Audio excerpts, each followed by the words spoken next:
Candace, you know what? What? We're back.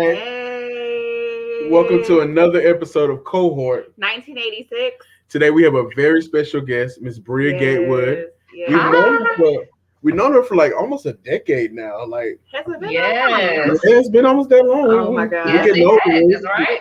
We're getting up there. Look, we knew Ooh. Bria before she had kids, Look, so that's how long we knew her. leave me out of the equation, okay? Speaking of equations, this is the reason why we have Bria on our show today. So, Bria is a certified public accountant. Yes. Bria has been doing this work for over 10 years. She's had some very exciting jobs. And we're just really ready to dig into it all. Bria has also worked in telecommunications. She's also worked for some of the biggest firms doing this as well. And now Bria is a what we call it? CPA. Okay. And also a what? Entrepreneur. Entrepreneur. All right, y'all give it up for Bria. Woo! Thank y'all. Thank you so much for inviting me. Thank you. No problem. And again, we want to thank you for just agreeing to come on the show Yeah. and just lending your expertise to us and just kind of talking your career path and your career steps. We really do appreciate that. Yeah, really appreciate No you. problem. So we're gonna get rocking and rolling. Okay. So Bria, where are you from? I am from technically Charlotte. My family and I Beautiful. moved here when I was 8 years old. So you can wow. I'm from here. Yeah. That's cool. Where'd y'all move from? My dad was in the army. I was born in Germany. Then he got out when I was like 2. Then we moved to New Jersey. We went to Atlanta, and then finally Charlotte. So yeah, Oh wow. moved around for a bit before we settled down. That's Gotcha. pretty cool. So now I know why your husband chose you, because both of y'all have some pretty exciting lives Lives when it and- comes to moving around and doing all Right. that. That's pretty cool. Yeah. And so like growing up, how would you describe your childhood and just kind of what shaped you and what did you want to be growing up? Well, my mom definitely shaped me from an education standpoint. Mhm. She was very strict on me, even from like 3, 4, 5 years old. Mine too, good. Kindergarten, you're gonna learn how to read. This is why you go to school. Mhm. When you come home, you don't turn the TV on and play. You do your homework first. You do your chores, and then you can do whatever you want to do. And that has been the routine for me since ever since kindergarten. So she stepped, did that to me, and she really instilled in me like a standard of like excellence. Yeah, She always told me, like, if you're going to do something, you need to do it the right way. that's And when right. you do it, you need to have the mindset, that you're going to be the best at it. Not so, you can be the best, but so that you can give your best effort. Really that standard of excellence and really expecting from yourself, doing not half stepping really. And she, as she would call it, not being lazy, Yeah. So the halfway. Don't be lazy when you do it. So yeah, that was really from my mom. And my dad really instilled in me like that self-confidence, really believing in yourself, Yeah. Always, being humble and kind to people, but always knowing that, okay, if I want to do this thing, like let's make a plan, and knowing that I can do it and that I have the support of him and my family. Right. Yeah. And I would definitely agree. Just having your parents, like I've met your parents and both of them are just awesome. Like, just being around them, hearing the stories about how they grew up, hearing about what they're doing now. It's just so important to just kind of have that connection. And you really said a very valuable point there, is that your dad showed you confidence in yourself, and your mom instilled those core values in yourself. So that's awesome. Man, I was talking to your dad the other day, and he has this interesting story about Joe Clark. I will leave it there. It's the East Side. Well, yes, my parents are from New Jersey. My daddy went to the infamous or the famous East Side High School. So he has story for days, and he was there when Joe Clark was the principal. Crazy Joe. Don't try it. That's all I got to say. Don't try it. Gotcha. And obviously your parents were a big influence, but did you have any other influences, any other people that you looked up to? I did. So I really looked up to my grandmothers, Mhm. both my dad's mom and my mom's mom. My mom's mom was a pastor. Oh, Oh wow. wow. So I feel like I got my first taste of like spirituality and what it was to be like a true Christian. She was always, just a typical Southern Black grandmother, always Yep. praying, always trying to help somebody, always going to the hospital. And cooking. Right, and cooking. What do you want? I want some fat back grandma, and I want. He said fatback, Lord. Woo, child, that sounds good. That makes me want to. I'm Yes. supposed to go see my grandparents, so I'm looking forward to some pork chops, some cornbread. Yes, all the things that you should not eat on the Right. regular. I get it when I go to my grandmother's house, right?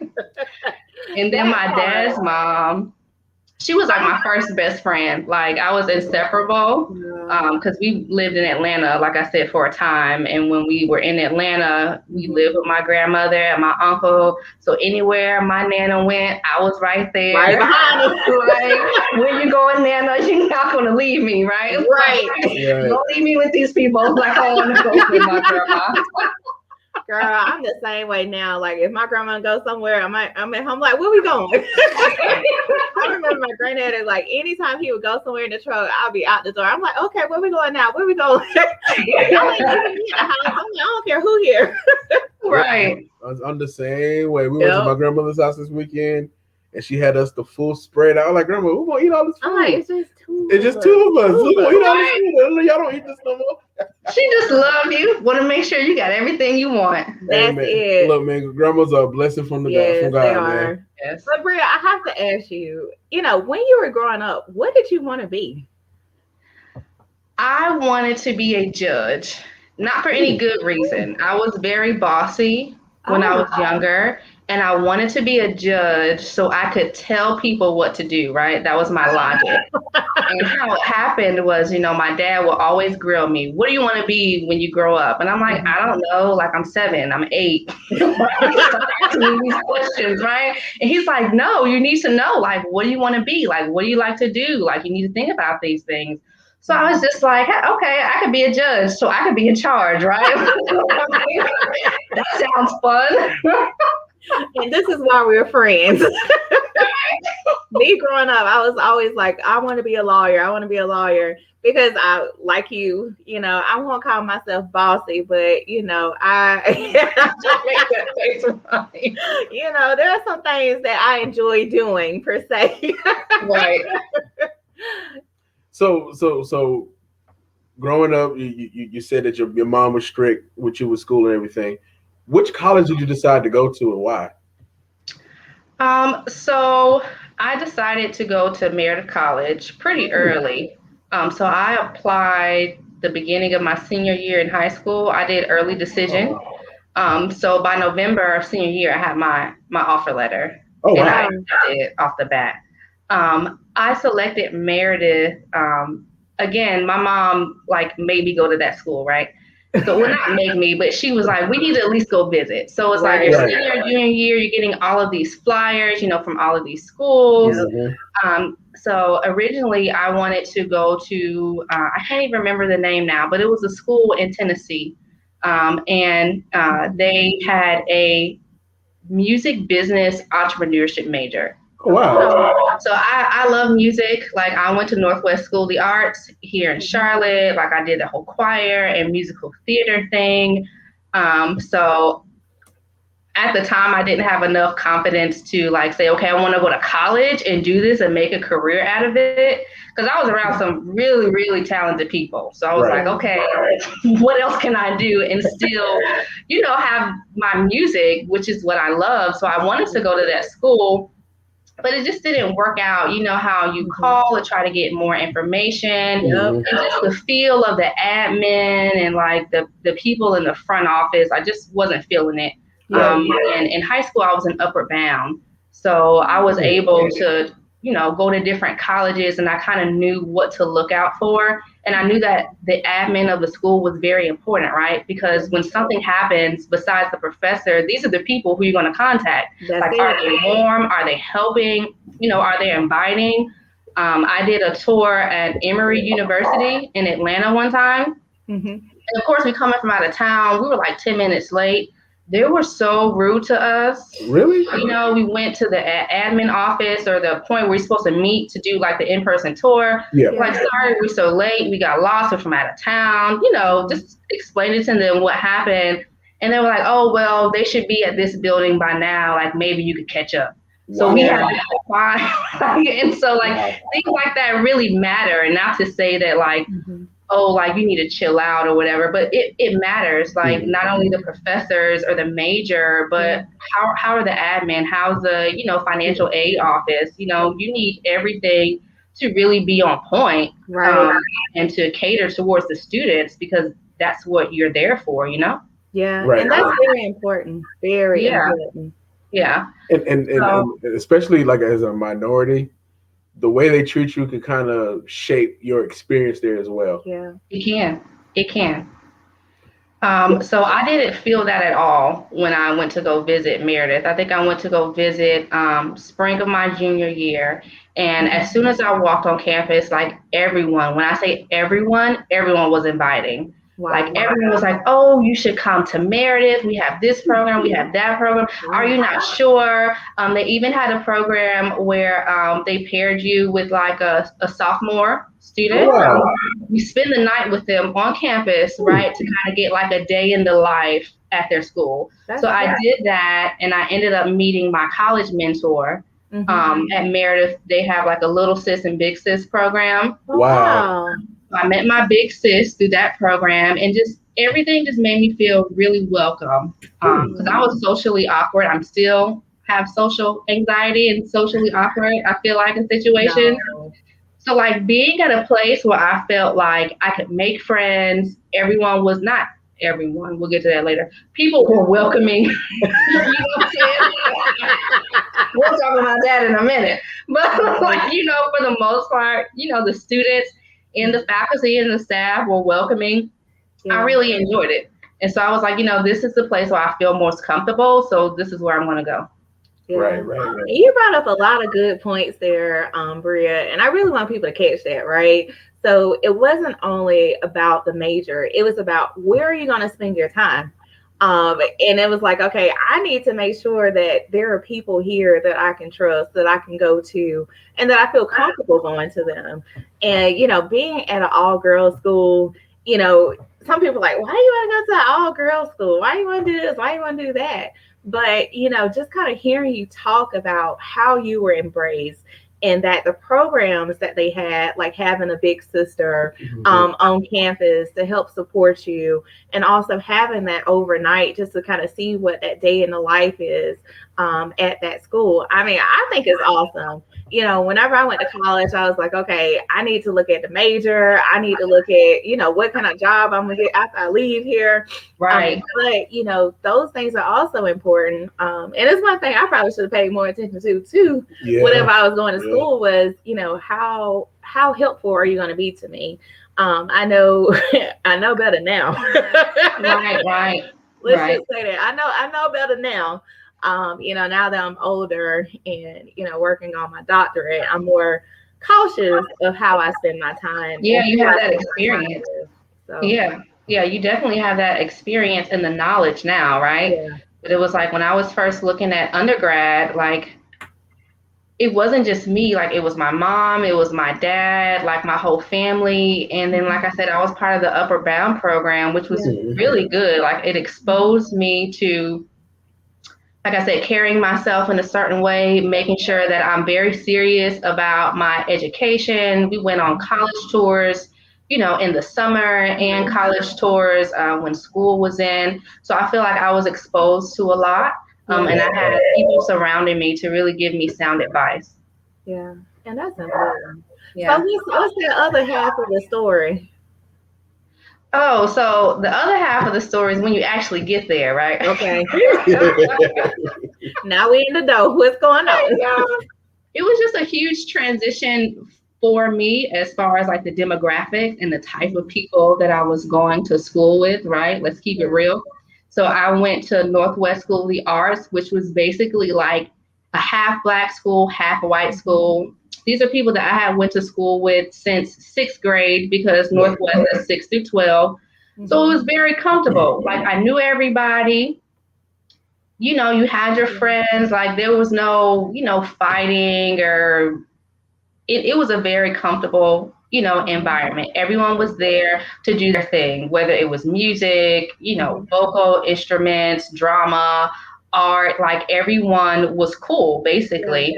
So you go from like a mixed environment to very like artsy kids to going to a very conservative, like almost 95% Caucasian, right? Wow. So it was a culture shock for me, right? Because I'm just like, oh, like I love this school and everyone seems nice, but then when you get there, like how do you adjust? Like what does the transition look like? And the biggest thing that helped me was the multicultural symposium that Meredith sponsored. So it's the summer before you start. It's basically like a Black people meet, Nice. like kind of thing. Right?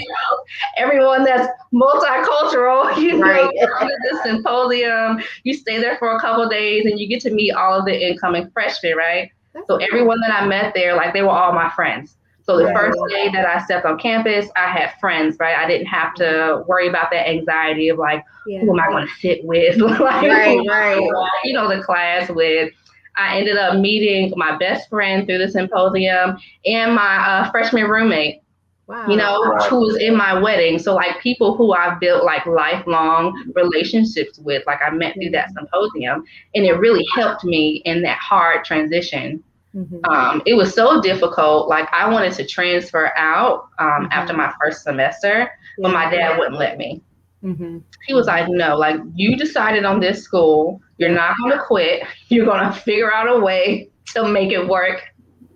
Right. So I'm like, calling my dad and I'm crying. And I'm like, I don't want to be here anymore. You don't understand. And he was like, no, you don't understand. Like, you're not going to. Your story kind of sounds like mine. Like basically coming from, because I went to high school in Charlotte and Charleston. And so I went to West Charlotte. I went to Vance when the demographic changed, and then I went to Burke High School, which is totally all Black. And then like it was like a culture shock going to Clemson, and like I remember one day I didn't see a Black person at all, and I kind of was like low-key freaking out. I'm like, what am I doing here? What happened? And like I used to call my grandma, my grandfather, my mom. Look, man, I just want to transfer. I could go to A&T. I go to South Carolina State. Just let me get out of here. But luckily, I had the infrastructure like you did to kind of sit there and stick it through. And so, I mean, God kind of placed those people and things in place for a reason. Yeah. Right. I absolutely agree. Wow. Yeah. And so when you enrolled into Meredith, like, what did you take up as far as like studies? So I was pretty certain that I wanted to do some type of business major. Okay. So I still am like very strong-willed.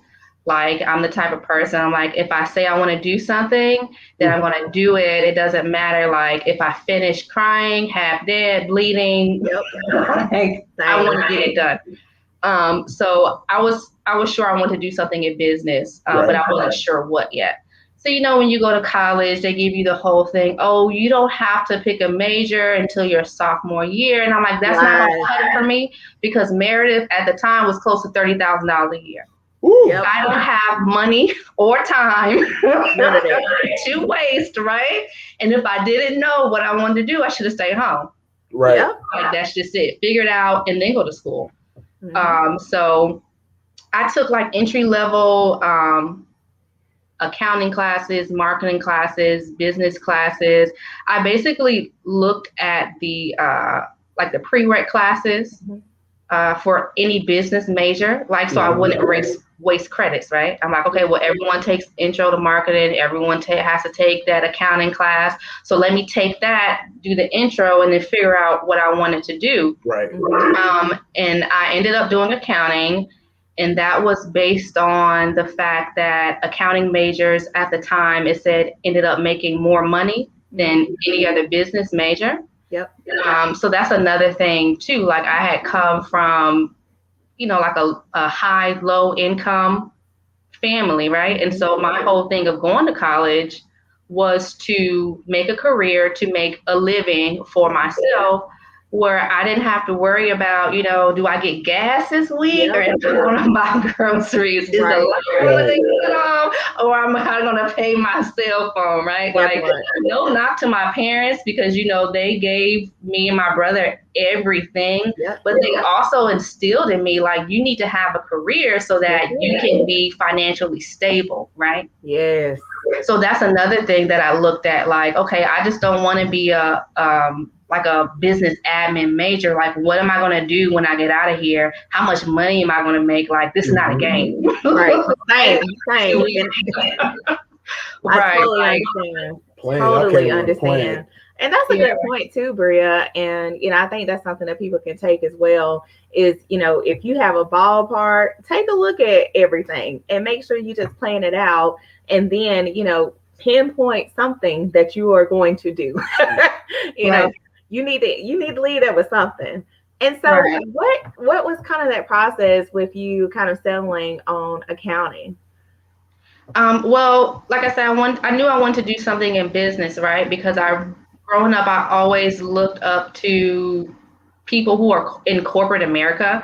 Maybe it's just the culture that we in, right? Like people in corporate America with these high powered jobs, like they seem like they had everything. And I didn't know anyone who was in that, circle who could have given me advice. So from the outside looking in, I was like, oh, I want that. Like, can I attain it? Because like it became like an idol, right? Like I want this high powered job. I want to be, an independent woman, and not to knock anyone who wants to do that, but that's basically like where my drive came from. Wow. So I was like, okay, let me do something in business. Then I started to research, like, what different majors can do after they graduate, and I really settled on accounting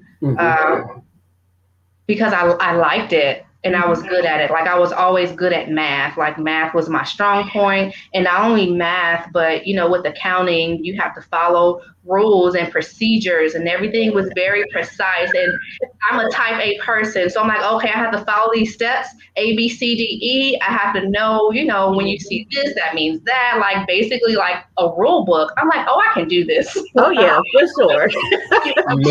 Man.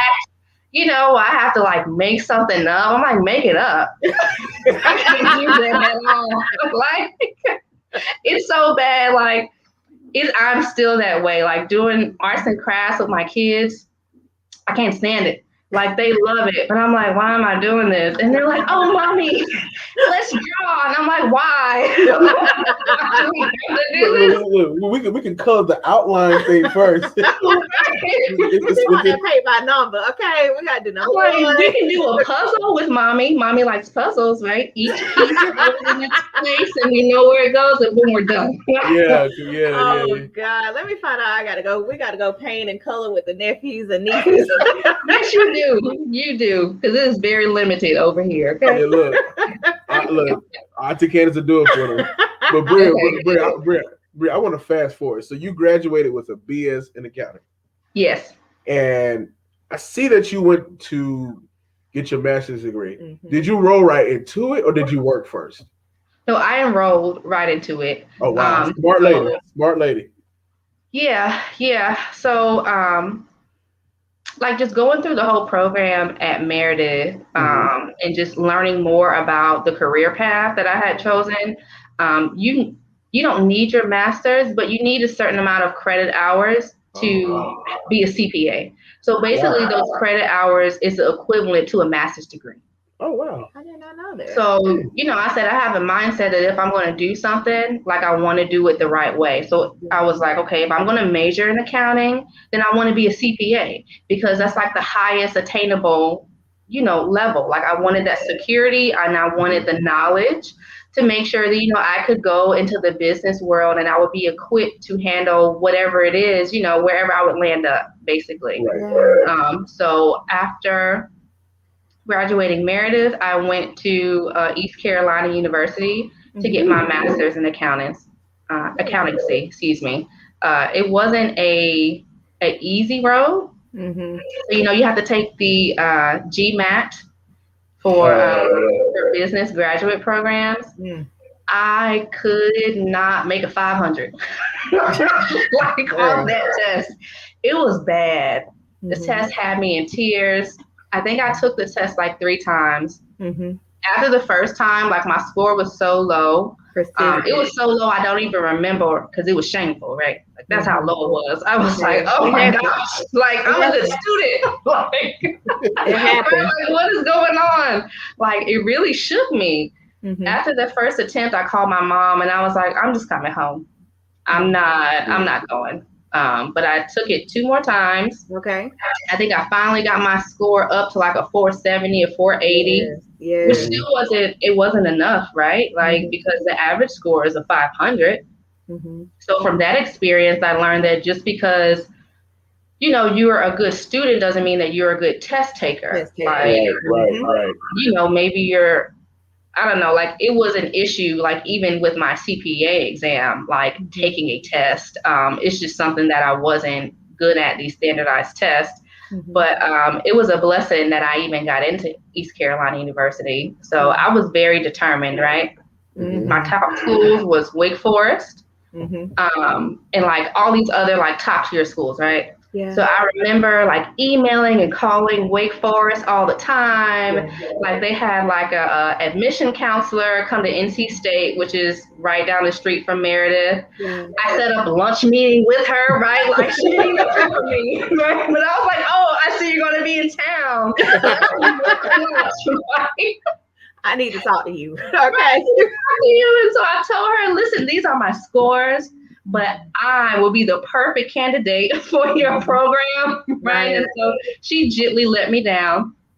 Like, maybe you need to look at other places. So I did. I widened the search, right? Like, this is going to happen some kind of way. Like, if I can't be in Wake Forest, like, there are other reputable programs. And I applied to North Carolina State University, but I really wanted to get out of Raleigh, right? Yeah. I just wanted to get out of the whole like college scene. After seeing the same people for 4 years, I was like, okay, I want to do something different, something new.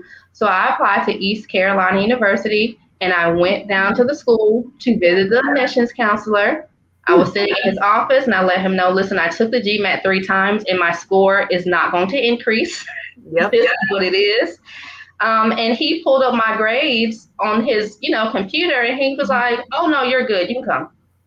Wow, that's simple. And I was like, oh, for real? Then he took me, around the department. I met the department head. He said, oh, yeah, Dr. So-and-so, this is Bria Gatewood. She's going to be joining us this fall. Oh, I am?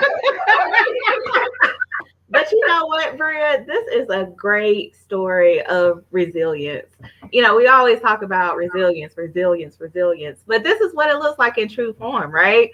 So, you working, just plugging away and doing what you can do, on taking the GMAT, taking it multiple times and not giving up, and having the right people around you to support you through that process. Guys, I just want to say, if you don't have the right people around you, you know it. Think about some of those trials and tribulations that you went through, and think about who was there and who wasn't there.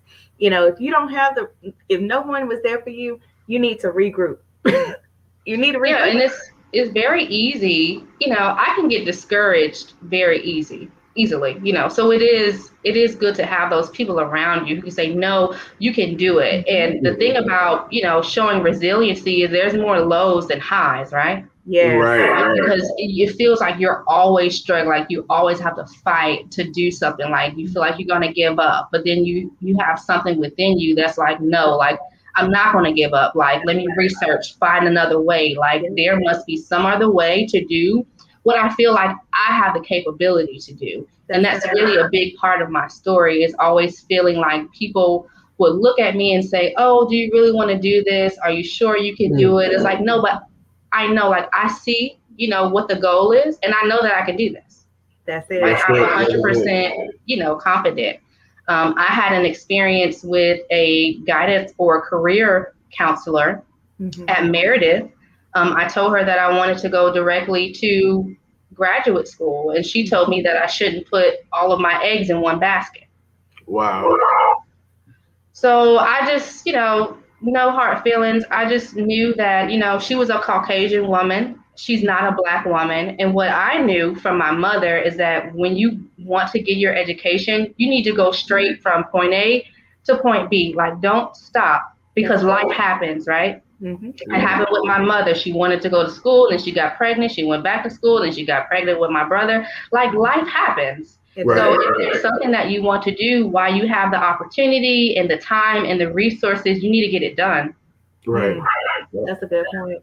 Mm-hmm. Bria speaking a word today. So, so with the CPA exam, is it like multiple parts? Because I remember you studying for it. Was it like a couple parts you had to take, or? So the CPA exam is 4 sections. Okay. So you have like a regulation section. You basically have an audit, financial, and you have what's called like a business environment. So there's 4 sections, and basically each section is almost like your 4 years of college crammed into one test. Oh, wow. There's a lot of information on the test. The length of the test can range from like 3+ hours, right? Wow. So you're sitting there, you have to take like not only multiple choice questions, but like simulations. Like one portion of the CPA has like a writing sample, and the way that the test is made is interactive, right? So it's like the test starts you off giving kind of like the GMAT, right? They start you off with like a baseline. If you start to get questions wrong, your questions become, easier. If you get them right, they become harder. Wow.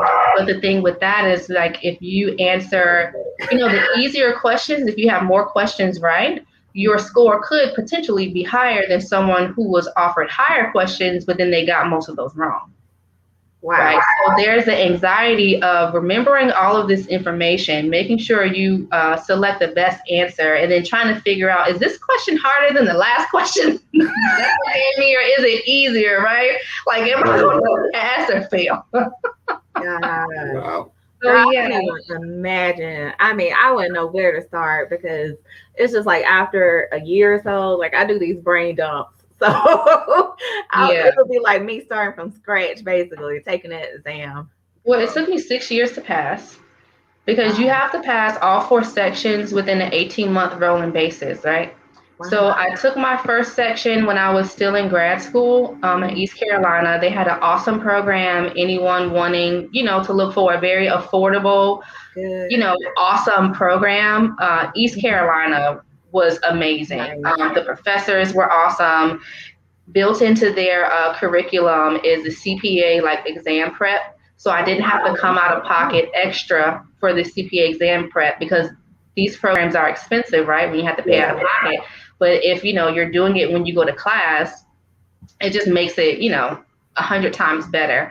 So I passed 3 sections of the CPA exam before I graduated East Carolina. Then I went on to my first job, and I could not pass the last section of the CPA exam. Oh, wow. 18 months passed, and I lost all of my credits. Oh, my So then I had to start all over again, right? So now I have to study for a test that I already passed and made a passing score, because I couldn't pass one section, which was an auditing section, right? So I'm a tax person.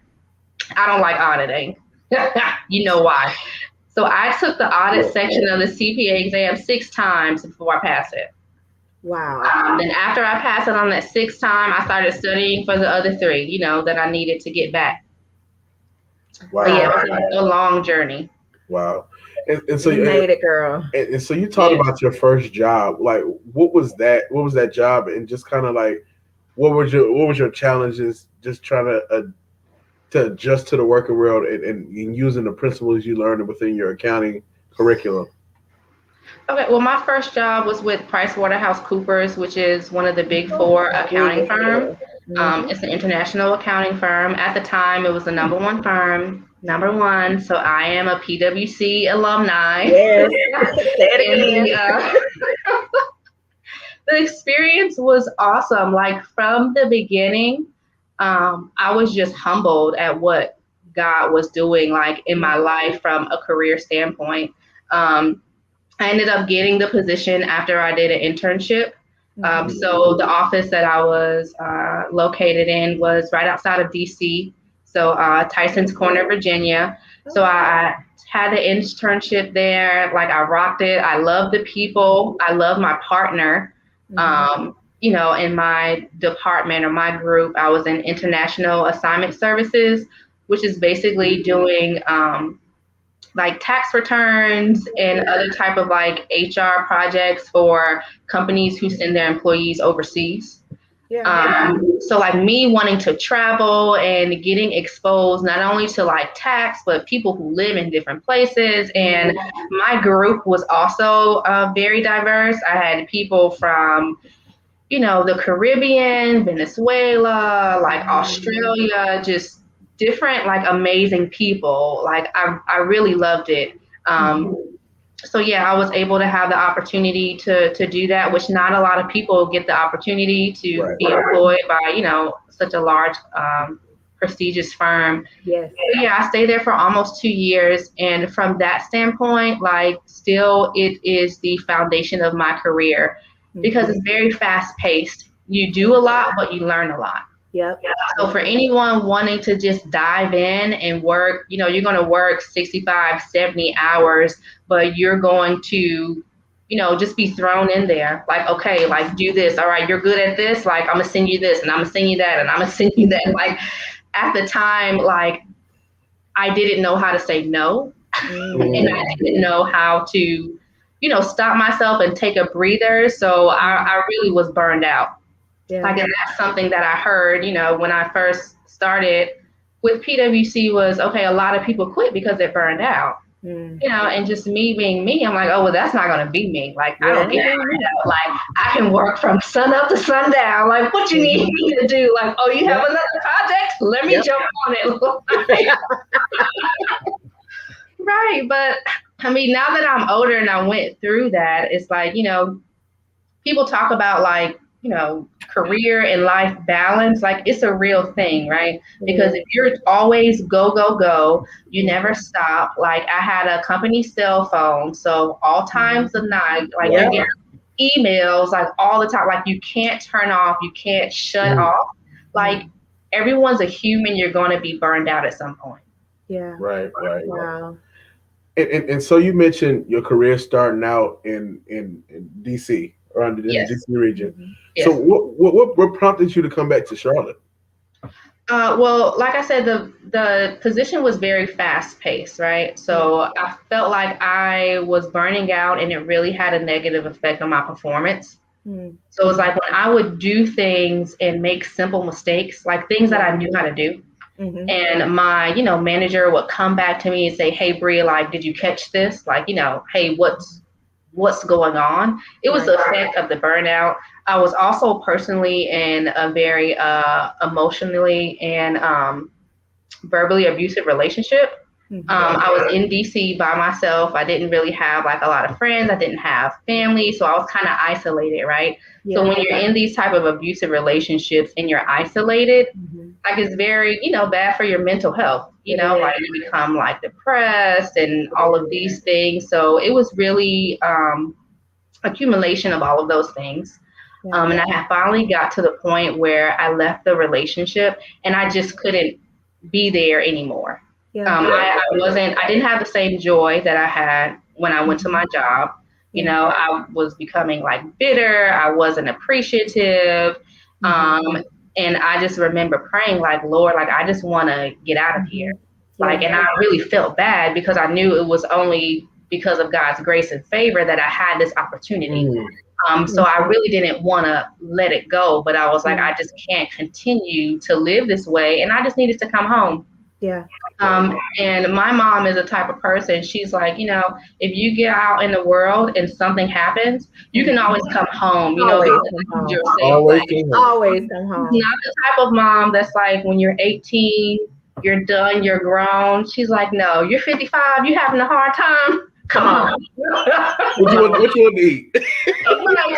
we're gonna talk about it, we're gonna pray about it, and everything's gonna be okay, right? It is. And it's funny that you say that, because sometimes when things come to an end, it's just the beginning for something else. And sometimes things have to come to an end so that you can get to that next spot. And that's just something that I've been kind of thinking about myself, like over the last couple of days. And just hearing your story and hearing you had this job, the dream job, the number one firm, the number one career, you're living in DC, you're doing all of these things that you thought you needed, right?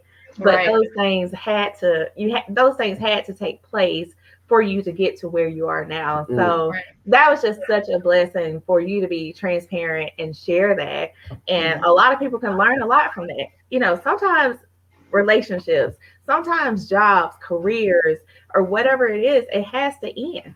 Right. For you to get to that next spot. So yeah. It does. I was very humbled by that experience, being young and just thinking that, things don't affect me. I can just steamroll through it. I can just put my emotions to the side. But going through that very abusive relationship, one, it taught me that, sin is real. And if you're living in sin and, doing things that you shouldn't be doing, like, it's going to have an impact on you. It's going to have an impact on your job, on your relationships with your family, like all of that. So after that experience, and I moved back home, I got really serious about my walk with Christ. And I just remember telling God, like, if you don't want me to have it, I don't want to have it. Like, whatever, like, I could be like some secretary, I could be, working at the Dollar General. Like, it didn't matter. Like, whatever was in the will of God, that's what I wanted. Whatever was going to bring me peace, so I didn't have any turmoil or chaos in my life. Like, sometimes these jobs, like you said, they're very shiny, right? And you're like, oh, I want this thing, like, it's wonderful, but then it becomes an idol. So then, what is your life like? You're living your life for this job, for this position, for this corporation. And not to say that the people that you work with don't care about you, but the corporation is there to benefit itself. Like, that's the definition of business. And I actually had my partner tell me that was like some of the best advice that I ever received. When I called my partner and I let him know that I was resigning from my position, like I said, I felt bad, right? Because I'm thinking about all of the deadlines that I have and what are they going to do, at the end of the year when we have to do X, Y, and Z. And so he told me, don't worry about it, because we are a business and the business is going to move on. The business is going to move forward, like, with or without you. And so it kind of took a lot of pressure off of me to say, okay, well, this isn't my responsibility. Like, I have to take care of myself first. What I need to do so that I can be healthy, then that's what needs to be done. Right. And so you took the CPA exam. It took you 6 years to finally pass the exam. You're in Charlotte. What made you start Bria Gatewood CPA? Like, how did that come about? What was like the final? I got to get out of the final cut. Okay. Well, I always wanted to be a business owner as well. And that was one of the things that really attracted me to being a CPA and an accountant, because, every job is always going to need an accountant, right? And so the job market is changing so that you don't have to work, 12 months out of the year. You can only work during tax season. You can work remotely. You can start your own business. So really having that flexibility was very attractive to me.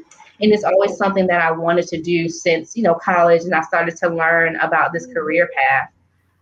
So I was in Charlotte and, I got married. I passed my CPA exam and I was working for, can I say the name? Candace? Okay, I was working for, at the time, Time Warner Cable. And, I was working with some wonderful people. But what ended up happening was we, got acquired by an outside telecommunications company, Charter Communications. So it was like the whole culture of the office just like changed, right? So, Time Warner Cable was very, relaxed. And, in the summers, we had casual summers. This is just a reflection of the culture that we're in. Everything was compared to where I came from, everything was very slow. Very slow. Like very chill, and I felt very comfortable there. I was learning, I was thriving. But after that takeover by Charter Communications, I could really feel the shift, like in the atmosphere in the office. Right, no one really wanted to be there. They didn't really say it. Everyone's complaining all the time, talking about each other, talking about this person. And, it was really bad because Charter's headquarters is not in Charlotte, North Carolina. It's in St. Louis. So it's like anything that you wanted to do is like you had to get permission from St. Louis. And it wasn't like a merging of two companies. It was like, no, Time Warner Cable is becoming Charter. So now you have to do the things, that we say do. You have to do them like us. In my department, a lot of people got laid off. So it just really wasn't a good environment to be anymore. Also, I was there for, I want to say, for almost 5 years. And in that time, I was not promoted. Even though the manager who left like right after the charter takeover, she let me know that, you have the skills to be promoted, and if they don't promote you, it's not because of anything that you lack. So that really helped me, right? I really loved the manager that I had when I first got to Time Warner Cable. She was somewhat of a mentor because I was going into a new area of tax. So she really took me under her wing, like she was no frills, did not play any games, and I really like being managed by those type of people. Like as long as you do it the right way, you get your work done, I'm not going to micromanage you. Like I said, I was thriving. Like I really liked it there. But, she left and she gave me that, bit of advice. After she left, I stayed for maybe 2 more years. I had multiple conversations with my manager and my director. Not like on a why am I not being promoted, but what do I lack? Like, can you give me some feedback so that I can get better? But I feel like I wasn't given that, right? They hit me with oh, you're very reliable. You're doing a great job. There's nothing wrong. My director at one point told me that it was just a logistical issue, that I was not being promoted. And then, a month later, they hired, someone else from outside of the company who had no experience in this type of tax, so I'm just looking like, oh, for real? And then they asked me to help her out. I'm not doing that. No. I'm not helping her in any capacity. Yeah. But yeah, that was really the last straw for me. I got to a place where it's like, why am I waiting on other people to validate me? Right? Like I'm waiting, it's becoming, I'm out of that situation in DC again, but I felt my heart slowly creeping back to like making the promotion like an idol, right? Like I gotta have it. I gotta have this thing. Like, what am I lacking? Like, what do I need to do? And so I started to become very anxious again at work. I just wasn't an enjoyable time. Like I hated going to work. And so it's just like, well, why? I have my CPA now. I have experience. I can do, these things. Why can't I just step out on my own and do it myself? So after some prayer and, talking to my husband, I was like, this is what I wanted to do. And it also allows me to be home with our children. Like at the time we had just had our second child, my oldest was 2 years old. My youngest was around 4 months. And these are very valuable years, right? Like they go quickly. And I wanted to make sure that we were in a position to really like be present in our children's lives. So I mean, we just did it. Hey, I'm happy about it. I just think it's awesome that you were able to see in yourself and say, you know what, I don't need whatever y'all got going on over here. I can do this for myself. I know that I have the skills. I know that I am valuable, and I know I can do this myself. So I mean, and that just speaks like the confidence that your family has instilled in you over the years. And it just speaks to like your growth over the years and how Yeah. you learned yourself. You felt Yeah. yourself being stressed. You felt yourself going back down that road and back down that path. So, girl, hats off to you. Okay. Okay. Mrs. Gatewood. So, what type of services do you offer to people? Okay, well, I really cater towards individuals and small business owners. Okay. So for individuals, if you need help like with tax preparation or tax planning for Mhm. you and your family, I offer those services. For small businesses, I offer business consultations, bookkeeping services, whether that's, like a end of the year thing, or if you want like to hire a CPA to come in on a more frequent basis to help you with your books. I also do tax preparation as well for small businesses. And like I said, business consulting. Yeah, and I want to tell people hit her up. A lot of people have LLCs right now.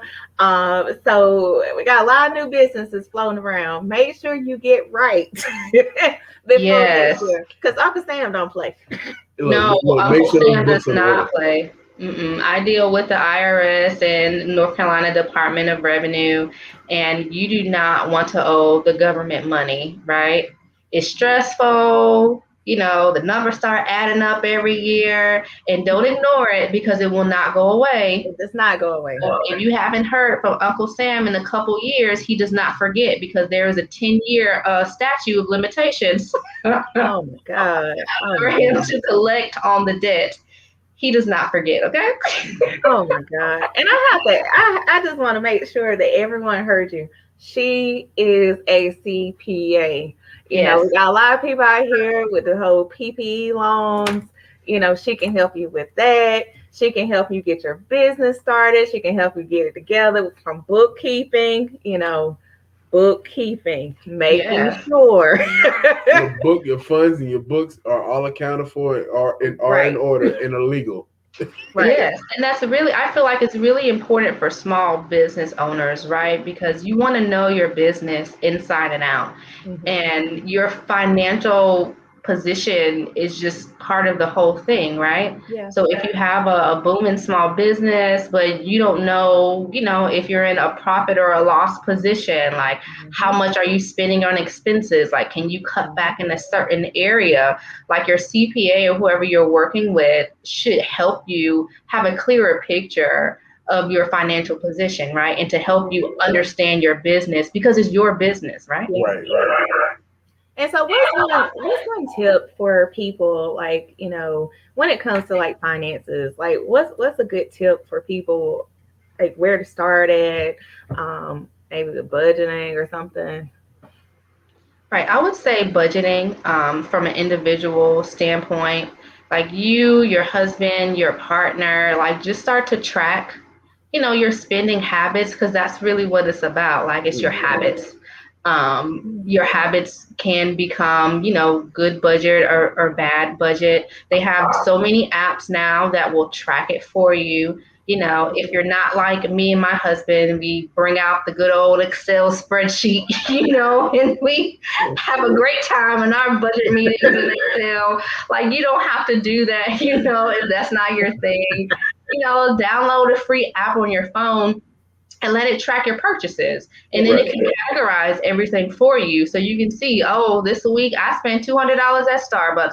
Maybe that's why I don't have any money or like whatever the case is, right? So I would start there. Like you really should know where your money is going. Like what are you doing? You should never be in a position where you look up and you say, "Oh man, like I thought I had X amount of dollars, but I don't." Like that's a problem. Girl, let me tell you, me and Ronnie, we have a notebook. So we ain't the fancy as the Excel worksheet, but we got a notebook, and every single week We're checking in the boxes with bills coming, writing them down, confirmation numbers. And we've been doing, well, I was doing it before we got married. And then look, I was swiping that card on the prayer. I'm telling you now. On the prayer. So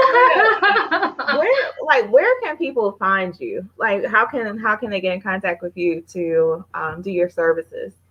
Well, I do have a website, which is begoodcpa.com. So that's begoodcpa.com. You can also email me at bria@begoodcpa.com. Okay. That's how you reach me. Cool. And so just kind of what's next in the line for you as far as your CPA business is concerned? For my CPA business right now, I am trying to grow my practice and just to have more local clients in the Charlotte metro area. Small businesses who, like I said, are looking for someone to come in and help them clean up their books so that they can have a clearer picture of their financial position.